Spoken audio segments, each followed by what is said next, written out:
به نام خداوند مهربان، بینندگان گرامی و هموطنان عزیز، به برنامه خودتان باز چگپ خوش آمدید. حالا با همراهی من برادر باباجان قیومزاد هستم که انشاءالله مرور به اخبار و حوادثی امروز خواهیم کرد. برادر عزیز، مسئله اولی که میخوایم مطرح کنیم خبری اون علاوه ها و تغییراتی که به قانون اساسی میخواهند اضافه کنند. واقعا چطوری که پیشتر هم کارشناسان پیش بینی میکردن که این هر چیزی تغییر علاوه باشد به فایده رهبر اول خواهد بود، ولی کارشناسان به این حد هم نمیگفتند که شاید این قانون اون جایی که هست، یعنی یک نامزد به مقام رئیس جمهوری 35 ساله باشد. یعنی این محدودیت رو فکر نمیکردن که در همین وضعیت اون محدودیت رو میان به از 35 به 30 سال پایین میبرند. و واقعا در بینندگان گرامی، در تغییر علاوه هایی که امروز حکومت تاجیکستان میخواهد انجام بدهد، واقعا چیزهایی هست که برای ملت خیلی سنگین تمام خواهد شد و اون کشوری که امیدهایی که داریم، اون امیدهایی که برای یک کشوری آزاد دموکراتی داریم، این قانون ها، این علاوه ها ضربه سختی به این امیدها خواهد زد. یکی از این علاوه ها پایین بردن سن نامزد به مقام رئیس جمهوری از 35 سال تا به 30 سال است و دیگرش اینم که اونجا یک محدودیت دیگر هم وجود دارد که یک شخص نمیتواند از 2 مهلت بیشتر رئیس جمهور باشد و سوم این است که اجازتی یک حزب خاراکتری دینی داشتن. اجازتی این است که این هم 3 چیزی اصلی هست که حکومت میخواهد در این تغییرات علاوه هایی که بکند. اینا است که همش به فایده الیت حکمران بخصوص رهبر دولت خواهد بود و دوم و دیگرش اینچنین اون حزب خاراکتری که دینی دارد که در قانون اساسی جای داشت اون را میخواهند بردارند. ولی این چیزش پیش بینی شده بود که از محدودیت این که 2 بار یک شخص به مهلت بیش از 2 بار نمیتواند پرزیدنت شود، این یک چیزی پیش بینی شده بود. ولی اینی که محدودیت از 35 اون رو به 30 پایین بفرارند، این نبود. ببینید، اصلا ما یک بار اگر نگاه کنیم به قضیه، قانون اساسی ما یک بار چگونه تغییر کرد. آوردن اون 2 دوره 5 ساله رو به 7 ساله تبدیل دادن. بله. و تا که در اساس اون قانون بتونن یک 2 دوره دیگر با پرزیدنت مشروعیت بخشن. 2020 تا 2020 با پرزیدنت مشروعیت بخشن. بله. برای دوباره انتخاب شدن، دوباره نه، یعنی مثل دیگر دیکتاتورهای کشورها. بله، مثل همونها. ولی این دفعه آمدن، من مثلا با خیلی از کارشناسان وقتی که صحبت میکردیم در داخل با بعضی از صاحب نظران، اونها میگفتن که فکر میکنیم که شاید بار دیگر بیاین و قانون همین 7 ساله را دوباره 5 ساله کنن. بله. و از این طریق باز راه را برای شرکت دوباره پرزیدنت هموار کنن. یعنی با 2 مهلت دیگر برای 5 ساله. بله، 2 مهلت دیگر در حالت 5 ساله. ولی شما یادتون باشد اگر این مسئله رو رحمت الله ظاهری خیلی زیاد مطرح میکرد که از لحاظ قانونی پرزیدنت حق ندارد دیگر، حتی در همون دوره 2 دوره 7 ساله هم حقش پرزیدنت شدن نداشت. برای چی؟ برای که قانون تغییر کرده است، نگفته است که یک نفر فقط در 2 دوره 5 ساله یا 2 دوره 7 ساله، ولی گفته است 2 دوره مثلا این چیزا رو دارد. ولی با این تغییرات میخواستن که چنین چیزا رو به وجود بیارن. بعضیا این رو پیش بینی میکردن، ولی بعد از اینکه آمدن مثلا به مقام های بلند انتخاب شدن رستم امامعلی شروع شد، بعضی کارشناسان این رو حدس میزدن که احتمال دارد که سن پرزیدنتی انتخاب منصب پرزیدنتی از 35 سال به 30 سال پایین آورده شود در پارلمان. و این را بعضی کارشناسان از پیشتر هم پیش بینی میکردن، ولی نه به این شکل. بله. که در یک حالتی بسیار یعنی با طرحهای واقعا هم عجیب. بله، یعنی این در اینجایی که شما گفتید 5 ساله، ولی در یعنی علاوه هایی که فعلا حکومت میخواهد اون رو به قانون اساسی درآورد، اون است که این محدودیت، یعنی محدودیت 2 مهلتی پی در پی برای یک شخص، یعنی این برای همه است به استثنای پیشوای ملت.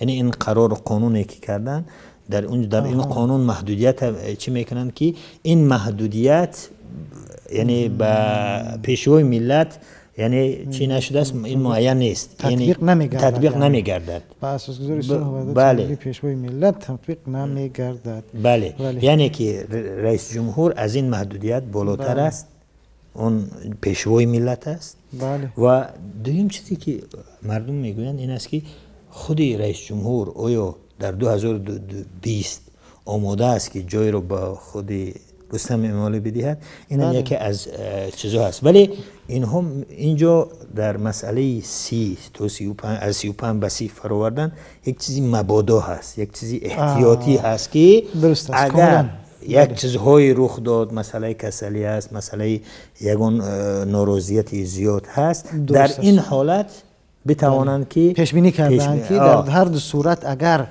اگر این حالت امکان پذیر نباشد، حالت دیگر هم از طرف دیگر این دلیل دیگر هم دارد. شما تصور کنید یک دلیل هم میتواند باشد که مثلا همون اعتماد کامل وجود ندارد، تا حاضر مطمئن نیستند که در 2020 هم یعنی بخواهند حتی به نفع پسر گذشت کند یا که بله این خود این خیلی واقعا خود آینی حال با نظر و خیلی خوب گفت که رئیس جمهور آماده نیست که جای رو با خود به پسرش هم بده، در حالی که خودش ساز سلامت باشد. آماده نیست. ولی این یک چیزی مبادا هست. یک واریانت دیگر هم کارشناسان پیش بینی میکنن که شاید اینجا یک چیزی دیگر باشد که یک نفر رستم امالی پرزیدنت شود و رئیس جمهور پیشوای ملت اون کارهای اساسی را اون انجام بدهد و این آهسته آهسته و با گفته لهجه تاجیکی راهگردک شود در این، یعنی در این مسئله، در مسئولیت این پرزیدنتی، یعنی تجربه بیاموزد برای پیشوایی آینده. ولی سوال اینجا هست که این علاوه ها، این تغییرات در قانون اساسی چی عواقبی خواهد داشت؟ واقعا ما چند اگر به کشورهای هم مثل همین قضیه ما مثلا پیچیده بودند و وضعیتی مثل کشوری ما رو داشتن نگاه کنیم، ما بیایم یک مسئله رو یک کمتر از دیگر جانب نگاه کنیم. خب شما تصور کنید کشوری که نه نفت دارد، نه گاز دارد، نه برق دارد، نه یک استحصالات دارد و از جهت جغرافی هم بند است، در یک بنبست کمونیکاسیونی قرار دارد. از اون طرفش یک کشوری بزرگ اژدهای سرخ، یعنی با اون چیزش ایستاده است. چینه که هر لحظه میتواند از تمام لحاظ یعنی که تاجیکستان فرو برد. این یک چیزی عادی است برای چین، چون خیلی واقعا هم چین یک ابرقدرت است. از طرف دیگر افغانستان ایستاده است که هم هر روزه در اونجا یک آبستن یک تحولات جدید است همیشه. به امروز چند وقت پیش بود که مثلا گروه دیگری بود، امروز طالبان با وجود آمد، فردا داعش با وجود میآید، انصار الله در اونجا زاییده می شود، نمیدونم حرکت ازبکستان، حرکت اسلامی ازبکستان در اونجا وجود دارد. یعنی جایی است که آبستن تمام حوادث، یعنی که گروه ها و مختلف پیش بینی نشونده است وضعیت اونجا. از طرف دیگر یک همسایه داریم با مثلا ازبکستان که حکومت تاجیکستان در گذشته نتوانسته است رابطه خودش با او در یک حالتی متعادل نگه دارد و یک روابط درسته به راه ماند. حتی راه قطاری که بین دو کشور وجود داشت از طرف ازبکستان یک جانبه تخریب کرده می شود. مثلا یک قطعه راه این خیلی مثلا خودش جای نگرانی دارد و حکومت یک مشکلاتی واقعا خیلی بزرگ دارد، ولی میآید دنبال چی؟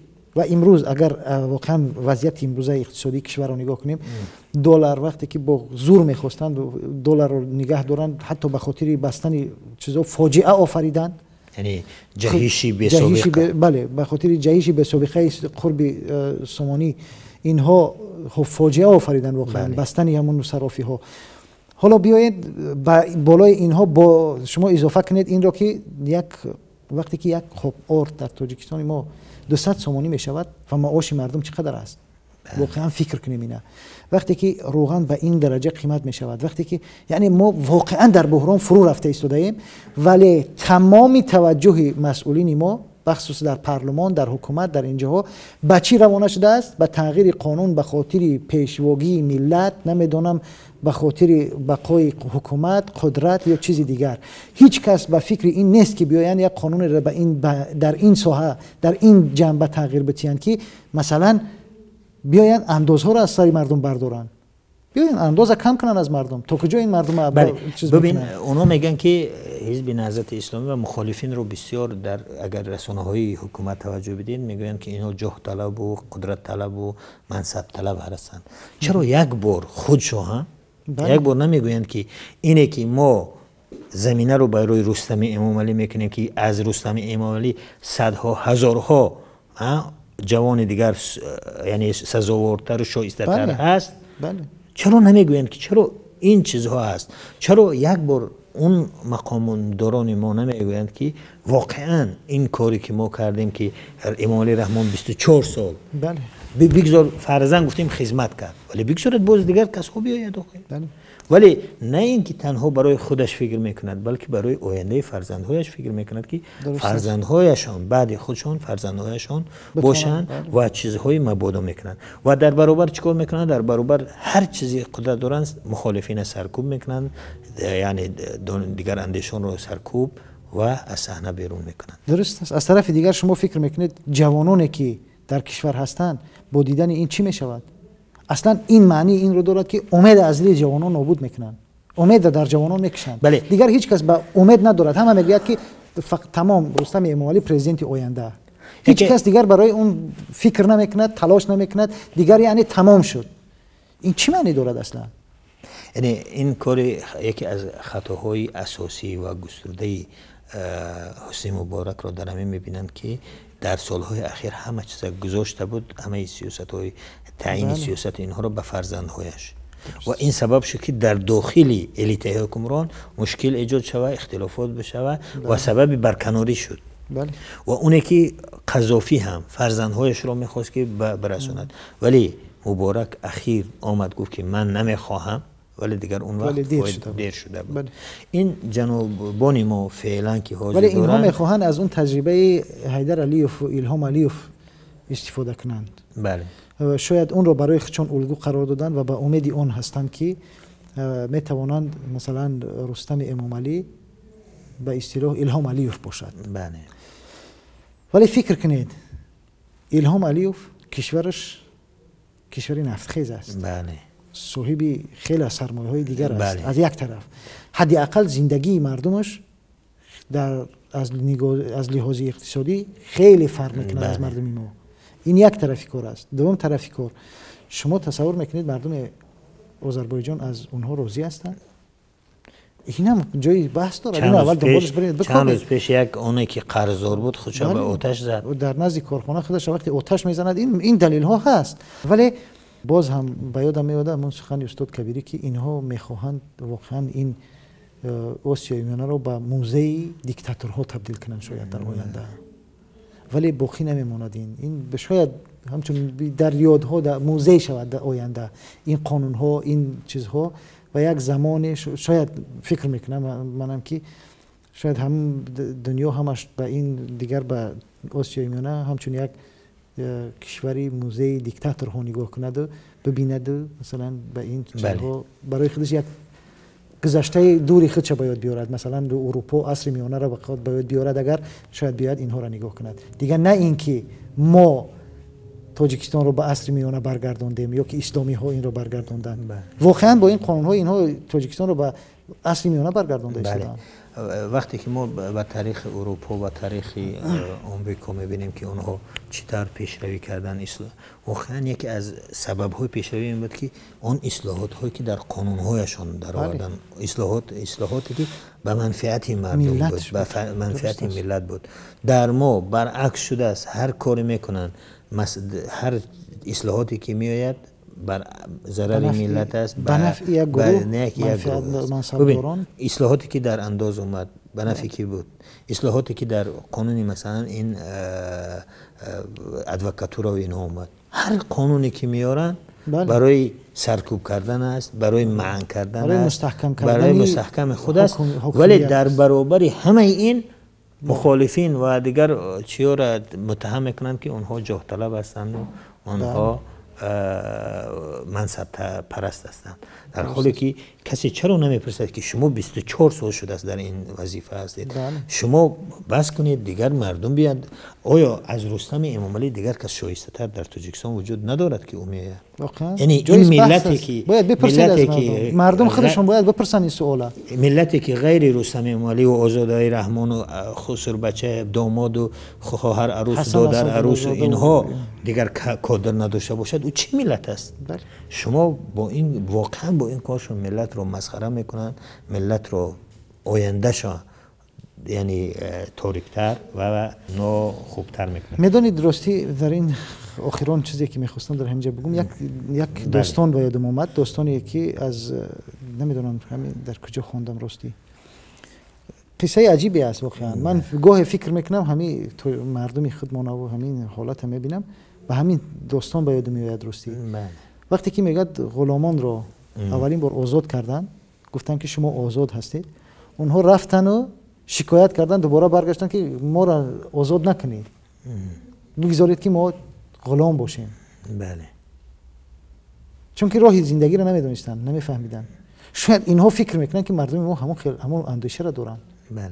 شاید اینها فکر میکنن که مردم ما هم مثل همون غلامان میاندیشن، فکر میکنن که دیگر ما بدون اینها هیچ جایی رفتن نمیتونن یا زندگیشون رو پیدا نمیکنن. مثل همونه که قذافی میگفت این ملت عاشق من هستن، مردم هم عاشق من هستن میگفت.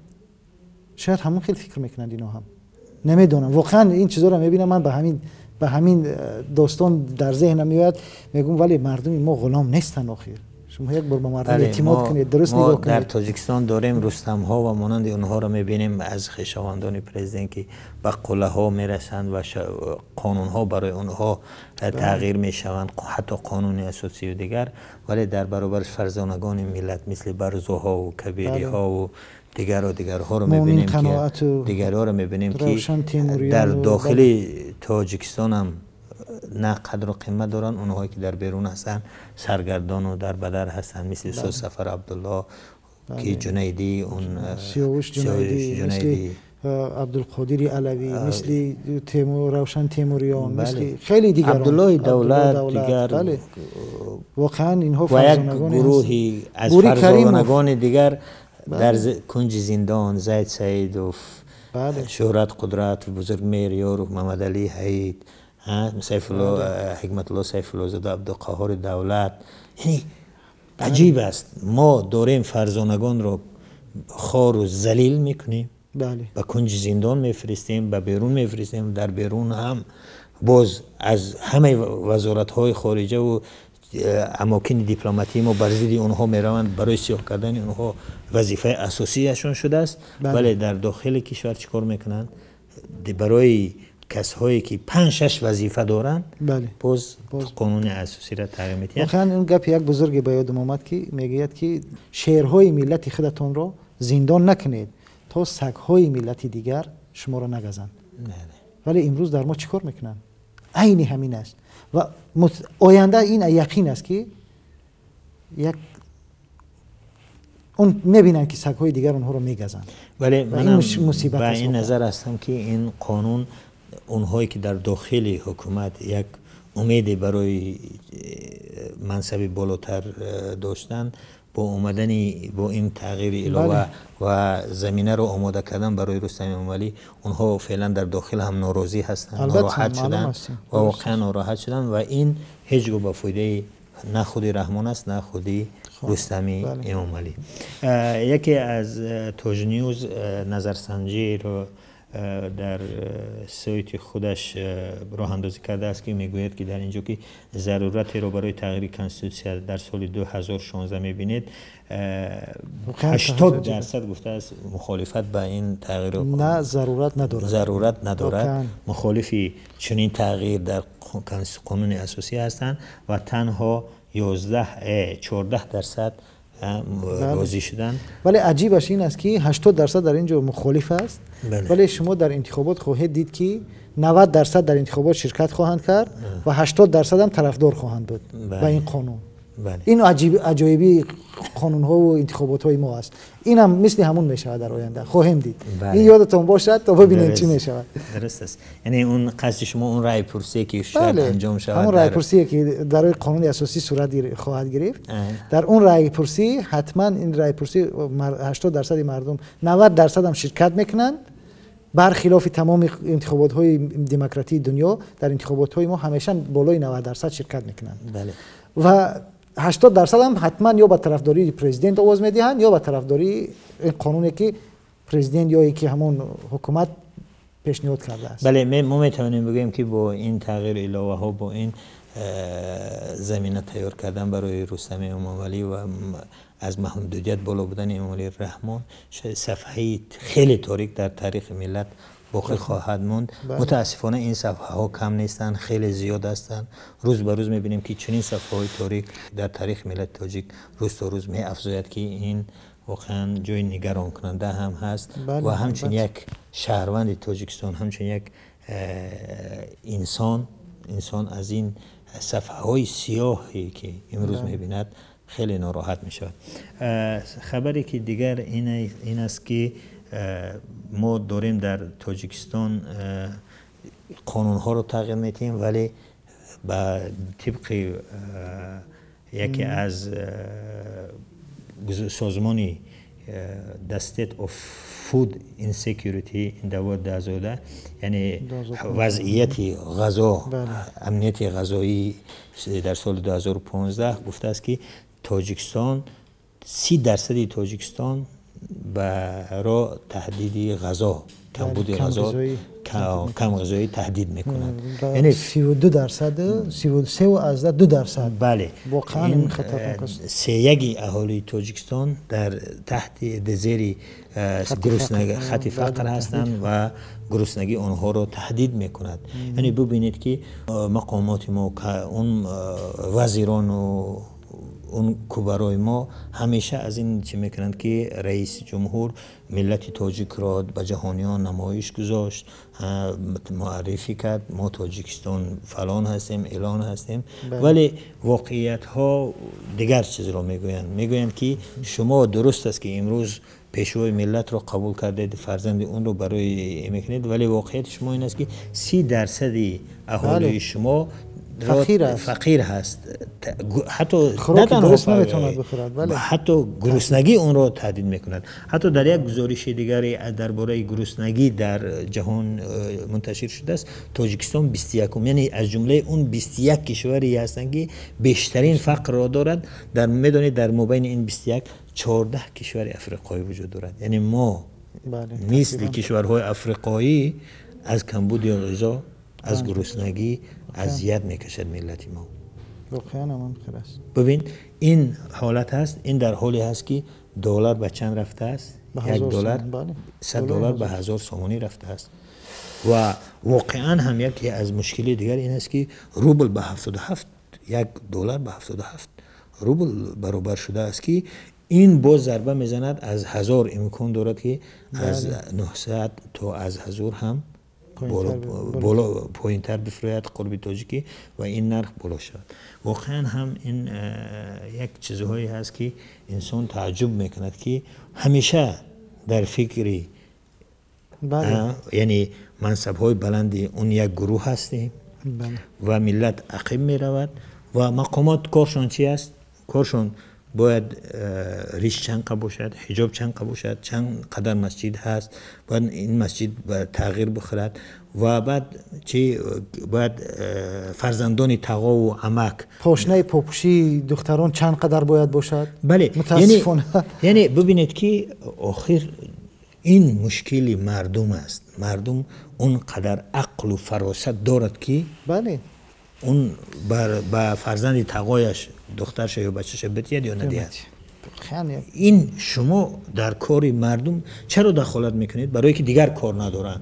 باید در فکر اقتصادی مردم باشند، در فکر سلامتی مردم باشند، در فکر تهیه کردن تامین کردن حقوق آنها باشند. نه، در فکر امنیتی مردم باشن. اینها نیست. فقط در فکر چی هستند؟ در فکر از مردم کشیدن گرفتن و بالای مردم قانون‌های نو، حتی در مسائل خانواده. چه حق دارید که در مسائل من مرا مجبور کنید که فرزند تقوم بگیرم یا نگیرم، یا فرزند من فرزندی تقوش بگیرد یا فرزند همش بگیرد یا نه؟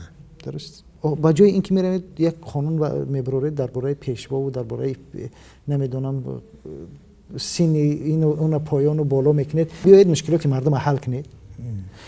بگذارید مردم آزاد باشد، مشکلات حل کنید. بگذارید، واقعا میگم اینا، ما حتی مایی که نهضت اسلامی هستیم دست شما را میبوسیم و شما را قبول خواهیم کرد. بگذارید فقط مردم دینش آزاد باشد، انتخاب آزاد داشته باشد، با مردم یک زندگی شایسته را تامین کنید. تنها خودتون شایسته زندگی نکنید، تنها خودتون در قصر و کشک در نعمت در رفاه زندگی نکنید. مردم را بتین، برای مردم کار کنید. واقعا میگم اینا بکنید برای مردم این کارا را. نیاز به چی قانون نیست دیگه، نیاز به این نیست که شما ما را سرکوب کنید یا اینکه چی. مطمئن باشید ما در خدمت شما خواهیم بود. بله. ولی اون وقتی که به این نیازهای مردم رسیدگی کنید. اونها در فکر همیشه میخواهند که مخالفین را متهم بکنن. مثلا عبدالقادر زاده، سید مکرم عبدالقادر زاده همیشه از اون قصرهای محیدین کبیری در همه شهرهای ترکیه، این یک مبالغه، یک دروغ محضی که میگویند که محیدین کبیری گویا در همه شهرهای ترکیه قصر دارد و خانه های بلند آشیانه دارد، ولی از خودشان یک بار خود را فکر نمیکنند که این چیزهای دروغ نسبت دیگران میگویند، ولی از خود فراموش شدند که چی قدر کی بودن پیش از این که به این وظیفه بیان و بعد که به وظیفه اومدن چی خانه ها و چی اون قصرهایی که فعلا دارن. واقعا قصرهای اینها از کجاست؟ از پول کی است؟ بله. قصرهای چرا امروز وزیران ما به محض اینکه وزیر میشن، حتی پرزیدنت خودش وقتی که میخیزاند منصبداران، ها یادتون نرود چگونه بدید، کی بدید، چقدر زندگی میکردید، ما کی شما را آورد. این سخنهای خود پرزیدنت است، یعنی میداند که اونها کی بودن، چی بودن، یعنی دزدی کردید. میدونم گفتنی گپ معنا دارد، ولی چرا اونها دزدی میکنند؟ با تمام رفاه و تمام ثروت میرسن ولی ملت بیچاره نمیرسد. پس چیکار باید کرد؟ این باید حل خود را یابد یا نه؟ رستم شاهمراد وزیر عدلیه تاجیکستان هنگام معرفی قانون تنظیم نامگذاری در پارلمان کشور گفته است که پسوندهای ملا، توره، شیخ، صوفی و خلیفه که به نامها علاوه کرده میشن باعث تفریقه در جامعه میشوند. یعنی اینکه جناب عالی میگویند یا که پیشوای ملت میگویند یا که دیگر میگویند، برادر عزیز شما به مردم چی کار دارید که مردم یک نفر را شیخ میگویند، ملا میگویند، اون مردم احترام دارد اون را. شما نمیتونید این احترام مردم را نسبت اون ملاها، نسبت روحانیان پاک وجدان که اونها هم وجود در مابین اونها هم هر خیلی انسان هست، ولی اکثر اونهایی که میبینیم مردم احترام دارن، اینها واقعا ناراحت هستن وقتی شما را احترام نمیکنن. مقامداران محترم، بله، شما چرا مجبور میخواهید که از نامهای اونها این چیزها واقعا بیایید مسئولین محترم احترام گدایی نکنید. این کار گدایی کردن احترام است از مردم. بله. بیایید خودتون را سزاوار احترام کنید. بله. تا با شما هم همچون با احترامانه همچون به یک وکیل، همچون به یک دیپوتات، با شما هم یک عنوان دیگر بدهد مردم و با شما با احترامانه برخورد کند. یا با معلمی که امروز شما بیچارهش کردید بگذارید کاری کند معلم اونقدر. با معلم واقعا میگم اینا، معلم های بیچاره ما امروز گناه ندارن، ولی معلم را بیچاره کردن همین مسئولین کردن. برای چی؟ معلم را زندگیش به حد آوردن که مجبور است که از طلبه پول طلب کند. و در مقابل که از طلبه اون یک پولی نوچیزی که طلب میکند در نزد طلبه حقیر شده است. آبروی خود را آبروش از بین رفته است. دیگر با معلم با احترام صحبت نمیکند، با مسخره با معلم صحبت میکند امروز طلبه. این مصیبت ملت است. ولی بیاید، من واقعا میگم اینا، ولی یک ملا وقتی که با یک ملا، با یک نمیدونم یک دانشمند اسلامی وقتی که میان مردم با احترامانه صحبت میکنن، این راهش نیست که شما وقتی که در مقابل یک ملا از احترام کمتر برخوردارید اون احترام ملا را کم کنید. بیایید کاری کنید که احترام خودتان را بالا برید، احترام معلم را بالا برید. بیایید واقعا به مردم خدمت کنید، در کنار مردم باشید، در همه مصیبت مردم، در جشن در شادی مردم شریک باشید و هر قانونی که میبرند به نفع مردم حداقل شما سخن بگویید. این چی است؟ واقعا مسخره است که درباره ملا و توره سخن بگوییم در پارلمان کشور. اونم چرا شما در این چیزایی که امروز هست در پارلمان کشور، چرا از بالا رفتن نرخ دلار هیچ گپی نمیزنید؟ چرا از بالا رفتن قیمت ارز در کشور هیچی نمیگویید؟ چرا از تهدیدی که امروز سازمان‌های بین‌المللی درباره نمیدونم وضعیت امنیتی و اقتصادی کشور دارن درباره اون گپ نمیزنید؟ چرا درباره اون صرافی ها را که به یگان آگاهی میبندن مردم در حالت بدترین گرفتار میشن، چرا درباره اون گپ نمیزنید؟ چرا نمیایید شما بگید که حداقل نمیایید بگید که خب اینقدر جایهای کاری که در تلویزیون اعلان شد چرا نیستن همونها؟ حداقل بیاین اینا را مطرح کنید در پارلمان. بیایید حداقل چرا تا حال یگان وزیر نمیارن در پارلمان استیضاح کنن، بکشن و از او پاسخ طلب کنن؟ بیاین پارلمان واقعا جایی کنید که درد مردم را مطرح کنید. شما هم صاحب احترام خواهید شد، ولی با این گدایی، احترام گدایی، شما به هیچ جا نمیرسید و هیچ احترامی پیدا نمیکنید. یک قصه را میخوام بکنم، هم در خدمت بینندگان بگذارم که یک روز همراه استاد محیدین کبیری رفتیم صحبت میکردیم همراهی اون اکادمیک های تاجیک. اون اکادمیک های تاجیک از این که معلم قدر و آبرو ندارد بسیار نگران بودن و از اون شرایطی و اون احترامی که ملاها و روحانیان تاجیک دارن خیلی ناراحت بودن. میگفتن که ببین که یک معلم هیچ احترام نداره، در برابرش ملایی که هیچ کار ندارد و دیگر چی، اون اینقدر آبرو دارد در نزد مردم، اینقدر تاثیر دارد. بعد استاد محیدین کبیری گفتن که بسیار خوب، شما با این نوارهای فحشی که شما میکنید، با این چیزهای میکنید، مردم رو میخواهید که ملا را احترام نکند، آبروی ملا را در نزد مردم بریزید. و این کار برعکس شما سبب میشوید که به ملاها احترام مردم قائل شوند که چند یعنی مظلوم هستند فعلا. ولی به اون اکادمیک‌ها گفت شما اگر واقعا میخواهید آبروی معلم بالا باشد، پس شما یک راه خیلی عادی است. شما طلب کنید از حکومت کشور که معاش اونها بلند شود تا اینکه همون گپی که شما پیشتر گفتید، معلم نیاز نداشته باشد که از طلبه هایش پول بگیرد یا رشوه بگیرد و اون وقت معلم میتواند گپش بگوید، واقعا مربی باشد و معلمی واقعی باشد. وگرنه شما با این معاش ناچیزی که میدهید و در برابرش اینقدر مسئولیت های سیاسی رو که در انتخابات ها میگذارید، در دیگر چیزها میگذارید، امروز آبروی معلم بردید. بعد گفت که این مسئله انتخابات، در انتخابات چرا در انتخابات همه معلمی بیچاره را همه تقلبکار میشود معلم. بله. شما اگر واقعا دلتون با معلم است، آبروی با آبروی اون میخواهید بلند باشد، پس معاش اون رو بهتر بکنید، در کارهای سیاسی اون رو دخل وارد نکنید. دیگر این راهی هست که چی بشه. یکی از چیزهای دیگر اینا گفته است که باید پیش از نکاح باید همون زوج رفته معاینه طبی بگذرونه. اینم به بعضی کارشناسان میگن که اینم به یک تجارت خوبه مبادل شده است که باز اون آدم هایی که در سر قدرت هستن اون جاهای معاینه را تشکیل میدین و مثل همونه که مسئله رول های ماشین رو کردن که باید یک طرف باشد ولی منحصر منپول شد، اونو یک نفر استفاده کرد، یا اونایی که بازارها رو میگیرن از همه جا باز یک جا میکشونن که در یک جا باشد و یک نفر این برد. این هم مثل همون، ولی متاسفانه این حکومت ما هم دارد در مسائل شما جزئی خانواده مردم بکارت دختر. در شما چی کار دارید با بکارت دختر؟ شما چی کار دارید با اینکه از زندگی مردم چی کار دارید؟ شما مشکل مردم حل کنید. شما این نیست که شما باید منت بکنید، این وظیفتون است. مردم برای شما یعنی انداز میسپارند، شما از حساب اونها زندگی میکنید، ولی در برابر اون میخواهند که اون وظیفه های خود را یک طرفه کنند و به یک چیزهای دست بزنند که به چیزهای شخصی مردم یعنی همونه که یک ژورنالیست هم گفته بود که اگر امنیتی تاجیکستان با کارت اون یعنی مربوط باشد، من آماده هستم که چنین معاینه رو بگذارم.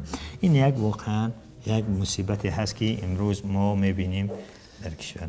خبر دیگر این است که اون قانونی که اونها یک پیشتر قبول کرده بودند که باید ادوکات ها از امتحان بگذرند و اکثر کارشناسان و ادوکات های چیره‌دست کشور گفتند که این قانون بر ضرر ملت هست، این قانون آزادی ادوکات ها رو محدود میکند و همه میخواهند با این قانون که حکومت میخواد با این قانون تنها با ادوکات های رخصت بدهد که گبدرا هست، فرمانبردار هست و از خط کشیده اون دور نمیشود. درست است. بر ضمن اینکه چندین ادوکات، شهرت قدرتوف، بزرگ میر یاروف، نورالدین محکموف و دیگر ادوکات ها رو روانه زندان کردن، اون ادوکات های واقعی رو، و در برابر این باز چیکار میکنن؟ ادوکات ها رو امتحان میکنند و از امتحان، در امتحانی که اخیر گذشت به قول وزیر، یعنی سیگی ادوکات ها از امتحان نگذاشتن. همون امتحانی که برای نامزدها با وکیل مجلس پارلمان و مجلس ها شوراهای خلق در ناحیه ها و ولایت ها انجام داده بودن و سیاستمدارها گفتن که این به خاطر دور کردن مخالفین هست، ولی این هم معلوم شد که این قرار امتحان ادوکات ها برای تازه کردن در تازه کردن ادوکات ها و تنها اجازه دادن به اون ادوکات های خودی و گبدرو بوده است. ببینید شما در این سنجش ها در یک ساحه چیز تنها نیست. معمولا در کشور ما چنین سنجش ها برای استفاده به اصطلاح بهینه میبرند از این چیزها.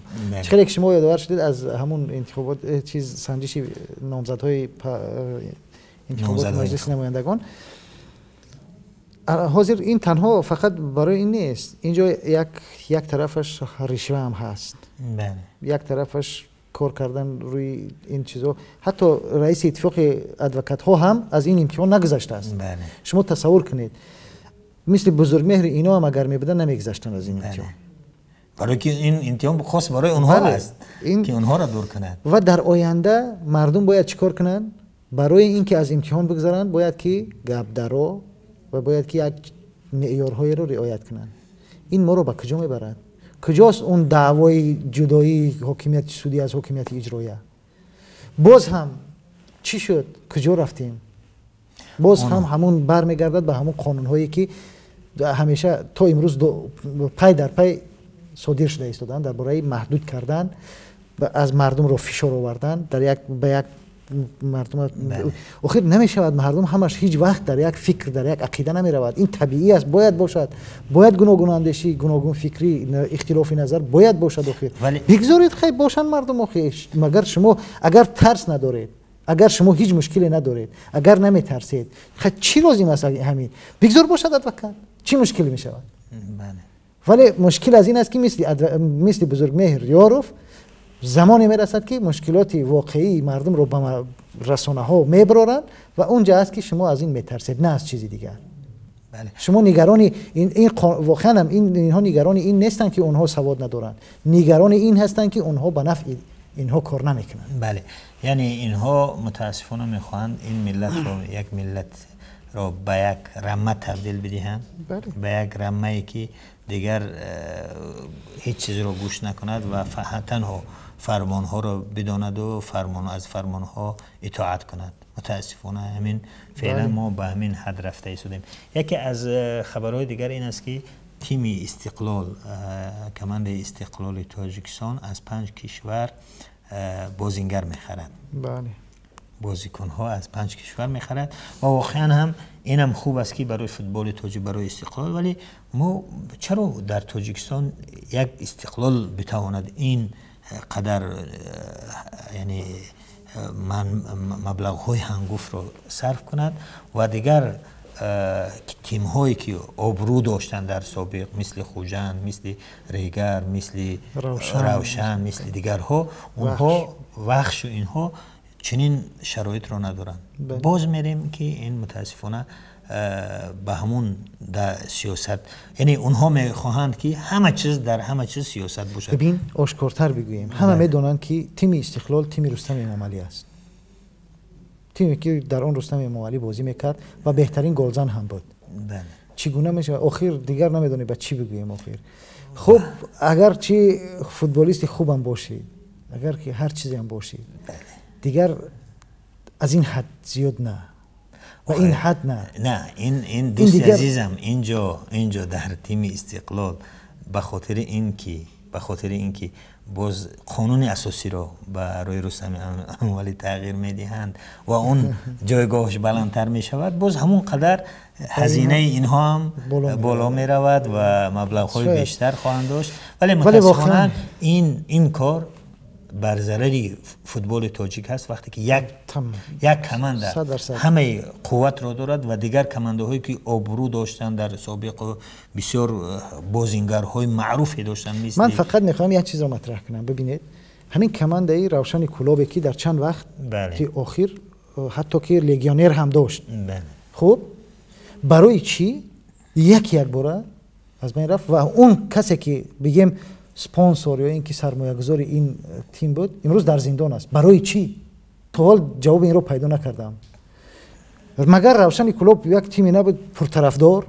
واقعا در همه اینو در تاجیکستان در چند بازی اخیر دیگر میدونستند در سال گذشته، ولی برای چی یک باره تیم روشن کلوب تقریبا از هم میپوشد و اون سرمایه‌گذارش زندانی میشود؟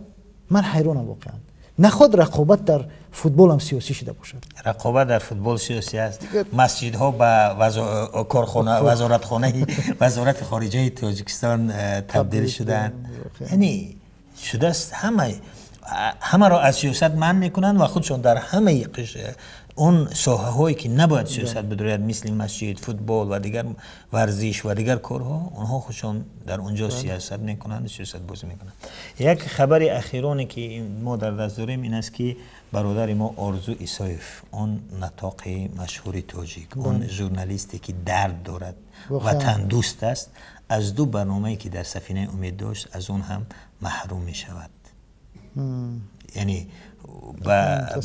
یعنی یکی از سفینه این دو برنامه‌ای که داشت، یکی ملکه خوش خیرام و دیگری به نام ناگفته ها، واقعا یعنی یکی از دو برنامه بودن که از همه دیگر برنامه ها بیننده بیشتر داشتن، مردم بسیار با شوق آنها را گوش میکردن و آرزو ایسایف تقریبا به همه معلوم است که چی انسانی وطن دوست. مخصوصا اون برنامه زبان فکتی آرزو ایسایف در رادیو امروز دیگر همه رو به خود جلب کرده بود و یعنی در هر تنگیم، در هر مشروط که می در آمد اینا را می دیدی که زبان فکت بود. زبان فکت زبان امروز است. آرزو یک شخصیتی است که واقعا تا امروز خودش رو نباخت.